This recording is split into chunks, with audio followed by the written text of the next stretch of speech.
Alors en fait c'est extrêmement simple, elle ne me convient pas, pourquoi? Parce que c'est sur les termes qu'elle ne me convient pas, puisque sur le site il est parlé de fusion, or il n'a jamais été question entre Sénac et Sadirac de fusion, d'accord. Il a été question en fait d'une entente, ce qui est très très différent dans les textes, dans le sens où aucun des deux clubs ne disparaît. Voilà. Dans la fusion, les deux clubs disparaissent pour créer un club à part entière. D'accord ? Là, autant Sénac que Sadirac ne souhaitent en aucun cas que leur club disparaisse. Voilà. On ne faisait une entente en fait que sur les seniors. C'est ce qu'on aurait voulu. Maintenant, les textes de la FFR nous montrent que ça sera impossible. Donc, ce qui ne me plaît pas dans cette supposition qui est déposée sur votre site, c'est qu'en fait, vous partez donc d'une supposition qui aurait été dite par quelqu'un, on ne sait qui, et à partir de là vient le dialogue des facteurs économiques, etc. Vous oubliez même carrément qu'il y a une école de rugby, que cette école de rugby va utiliser le terrain, puisque dans la question vous demandez qui va bien pouvoir utiliser le terrain.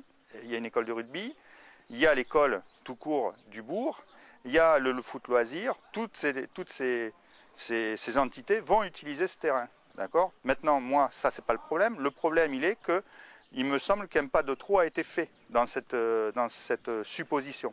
Voilà. Sachant qu'elle a été faite bien avant qu'avec le club de Sénac, on décide d'une réunion pour en parler. C'est-à-dire qu'on s'attache à des bruits de couloir, qui existent depuis, je crois, la création de Sadirac. C'est-à-dire que moi, je suis arrivé en 2007, il y avait déjà chaque année une remise en question, est-ce qu'on fait une entente ou pas, etc. On se réveille aujourd'hui en disant ça serait fait, puisque sur le site, il est textuellement marqué que ce serait non seulement en discussion, mais en plus fait, entre guillemets, c'est pas le terme exact, mais on y est quasiment. Hein. Rien n'est fait, absolument rien n'est fait. Voilà. Et surtout que les textes nous montrent que ça risque même d'être très compromis. Alors, à partir de là, qu'est-ce qui peut se passer? Puisque vous êtes en train de nous expliquer qu'il y a quand même, je dirais, une discussion qui est chaque année. Voilà, qui est chaque année, qui en plus effectivement depuis de longue date. Ouais. On ne peut pas concevoir, vous dites qu'il n'y a pas fusion. L'entente semble très compliquée, très difficile. Elle est compliquée parce qu'elle n'est pas dans les textes. Voilà. Alors qu'est-ce qui vous reste comme solution? Eh bien, nous allons faire en fait des démarches auprès de la FFR pour savoir si, parce qu'on n'a pas lu non plus tous les textes, mais celui en tout cas sur la fusion compromet l'entente, ça c'est clair. Et le but, c'est que la semaine prochaine, on contacte une personne de la FFR qui s'occupe de ça et qu'il nous confirme, ou ne nous confirme pas d'ailleurs, que c'est possible ou impossible. Voilà.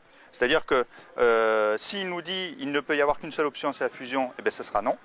S'il nous dit par contre qu'il y aurait peut-être possibilité de faire une entente par le biais d'un autre texte, eh bien à ce moment-là, on étudiera la proposition. Mais tant qu'on n'a pas ça, tant qu'on n'a pas ces clés-là, ça sert strictement à rien de supposer quoi que ce soit. Et surtout supposer sur l'utilisation d'un terrain qui de toute façon sera utilisé. Voilà. Ok.